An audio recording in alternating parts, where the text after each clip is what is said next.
বৈষম্যবিরোধী ছাত্র আন্দোলন ভাই ব্রাদার কোটার কারণে ফ্যাসিস্ট হয়ে গিয়েছে। এর প্রমাণ আমার কাছে আছে, আমি শেয়ার করে দিব আপনাদের কাছে।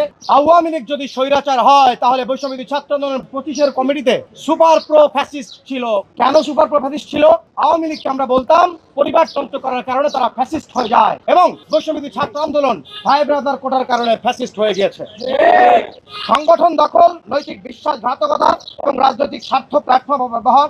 আপনারা জানেন বৈষম্যবিরোধী ছাত্র আন্দোলন প্ল্যাটফর্মটি সম্পূর্ণ নির্দলীয়, যার দলমত নির্বিশেষে সকলের অংশগ্রহণে বিশেষ পরিস্থিতিতে গঠিত একটি অরাজনৈতিক সংগঠন। এটি কোনো দলের নিজস্ব সংগঠন নয়। কোনো নির্দিষ্ট দলের পদস্থ সদস্যদেরকে এই সংগঠনকে উপদেষ্টা করে সংগঠনের সার্বজনীনতাকে প্রশ্নবিদ্ধ করা হয়। সংগঠনের সদস্যদের মতামতকে উপেক্ষা করে এহেন কর্মকাণ্ড কোনো কেন অবৈধ হবে না তা আমরা সচেতন মহলের কাছে প্রশ্ন রাখতে চাই। একই সঙ্গে বলতে চাই, জুলাই যেমন কারো বাপের একমাত্র সম্পত্তি নয়, ঠিক তেমনি জুলাই আন্দোলনের নেতৃত্ব দেওয়া বৈষম্যবিরোধী ছাত্র আন্দোলন প্ল্যাটফর্মটিও কারো বাবার একক সম্পত্তি নয়। আমাদের অবস্থান স্পষ্টভাবে ঘোষণা করছি। তার আগে মুখপাত্র সিনতাজাহান আয়েশা একটি গুরুত্বপূর্ণ বিষয় তুলে ধরেছেন, গণভোটের টাকা আত্মসাৎ। সেই বিষয়ে আমরা বাংলাদেশ ব্যাংকে বৈষম্যবিরোধী ছাত্র আন্দোলনের পক্ষ থেকে একটি নোটিশ দিয়েছি, লিখিত চিঠি দিয়েছি। আমরা আশা করব সাংবাদিক ভাইদের মাধ্যমে আপনারা পৌঁছে দেবেন, আমরাও পৌঁছে দিয়েছি, আপনারা প্রশ্ন করবেন। এ বিষয়ে আমরা দ্রুত উত্তর পাওয়ার আশা করছি এবং জনগণের সামনে তা প্রকাশ করার আহ্বান করছি। আমরা অডিট আইনি ব্যবস্থা করছি। আমরা অবিলম্বে আর্থিক ফান্ডের উৎস এবং ব্যয়ের পূর্ণাঙ্গ বিবরণ এবং অডিট দাবি করছি।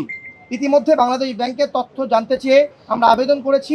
প্রাপ্ত তথ্যের ভিত্তিতে আমরা প্রয়োজনে কঠোর আইনি ব্যবস্থা গ্রহণ করব ইনশাআল্লাহ। অবৈধ কমিটি প্রত্যাখ্যান, সাবেক সভাপতির জারিকৃত স্থগিতাদেশ এবং তথাকথিত উপদেষ্টা পরিষদ, যা একটি নির্দিষ্ট রাজনৈতিক দল মিলে করা হয়েছে। এই বৈষম্য বিরোধী ছাত্র আন্দোলন কোনো নির্দিষ্ট রাজনৈতিক দলের পকেট কমিটি নয়। গণঅভ্যুত্থান পরবর্তী বৈষম্য বিরোধী ছাত্র আন্দোলনকে যারা কুক্ষিগত এবং কুলসিত করেছে, বৈষম্য বিরোধী ছাত্র আন্দোলনের সিনিয়র যুব সাধারণ সম্পাদক হিসেবে এবং আমাদের সাথে যারা সহযোদ্ধারা আছেন সারা দেশের পক্ষ থেকে, তাদের প্রতি আমাদের ধিক্কার। অবৈধ কমিটি প্রত্যাখ্যান, সাবেক সভাপতি যেটি বলেছিলাম, আমরা ঘৃণাভরে প্রত্যাখ্যান করছি। গণতান্ত্রিক পুনর্গঠন, সংগঠনকে পুনরায় গণতান্ত্রিক ধারায় ফিরিয়ে আনতে অতি শীঘ্রই নতুন নির্বাচন আয়োজন করা হবে। এই নির্বাচনে সারা দেশে গণতান্ত্রিকভাবে আমরা সকল কমিটির একসাথে করে তারপরে তাদের ভোটাধিকার প্রয়োগ করে তারাই তাদের নেতাদের ঠিক করবে। কোনো বাংলা মোটর, কোনো বিল্ডিং, কোনো ড্রয়িং রুম, কোনো ভাই ব্রাদার কোরাম বৈষম্য বিরোধী নেতা ঠিক করবে না। বৈষম্য বিরোধী নেতা ঠিক করবে এদেশের জুলাই আন্দোলনের যারা আমাদের সামনে সারির যোদ্ধা।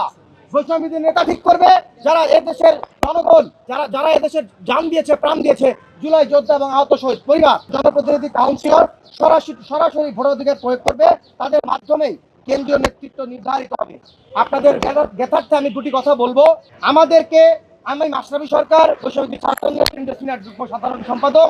আমার ফেসবুক ফলোয়ার মাত্র 4000। আমাদেরকে বলা হয় যে আমাদের সাথে বিভিন্ন নেগোসিয়েশনে আসা হয়। অনেকের কাছে বেসিক প্রশ্ন থাকতে পারে, গণভোট প্রচারের টাকার কথা এখন কেন বলছেন? এটা খুবই বেসিক প্রশ্ন। আপনাদের জ্ঞাতার্থে জানিয়ে দিতে চাই, আমি যেদিন প্রথম জানতে পারি, অর্থাৎ ঈদ উল ফিতরের আগের দিন, শুক্রবার 18 তারিখে আমাদের গ্রুপে বলেছিলাম আমি যদি বেঁচে থাকি অথবা মারা যাই, আমার এই এভিডেন্স, ডকুমেন্ট সকল কিছু আমার কাছে আছে, আমি শেয়ার করে যাব আপনাদের মাধ্যমে। আমি অলরেডি শেয়ার করেছি আমার সহযোদ্ধাদের কাছ থেকে। আমি এটা আজকে থেকে বলি নাই, আমরা এটা আজকে থেকে বলি নাই, আমরা বলেছি 18 তারিখ থেকে, ঈদের আগের দিন থেকে। তবুও মেনশন দিয়ে আনসার পাই নাই। সো এই কথাটি বলার প্রশ্ন অপেক্ষা রাখে না যে আমরা এখন কেন বলছি, আমরা আগে থেকে বলছি। এর প্রমাণ আমার কাছে আছে, আমি শেয়ার করে দিব আপনাদের কাছে এবং আমার সহযোদ্ধাদের কাছে। দ্বিতীয় বিষয়টি হচ্ছে আমাদের কাউন্সিল অতি দ্রুত হবে, এবং তৃতীয় বিষয় সেটি হচ্ছে আমাদেরকে বিভিন্নভাবে থ্রেট দেওয়া হচ্ছে। অনেকেই বলছে আমরা এস্টাবলিশ দলের ইয়ার সাথে আছি, দলের ব্যাকআপ আছে, আমাদের এস্টাবলিশ দলের ব্যাকআপ এবং আমাদের পার্সোনাল আমাদের এটাকে what should I say about it, personal আমাদের পোর্টফোলিও আছে। আমরা পার্সোনালি ভাইরাল বাংলাদেশে। তো আমরা এই ভাইরালিজম দিয়ে আপনাদের ব্যাপারে যে কোনো কিছু কথা বলতেই পারি।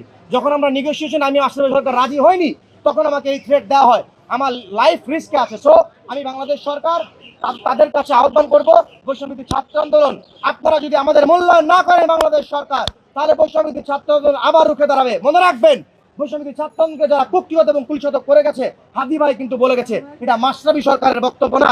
হাদি ভাই বলেছিল কারা বৈষম্য বিরোধী ছাত্র এবং জুলাইকে কুক্ষিগত করেছে এবং কুলসিত করেছে। তো আমরা আগের মতো হাদি ভাইয়ের মতো বলতে চাই, বিড়ালের মতো 500 বছর বাঁচাচ্ছে, বাঘের মতো, সিংহের মতো 5 দিন বাঁচবো ইনশাল্লাহ। এদেশে বাংলাদেশে ন্যায় ও হক ইনসাফ প্রতিষ্ঠা করতে থাকবো এবং করে যাবো ইনশাআল্লাহ।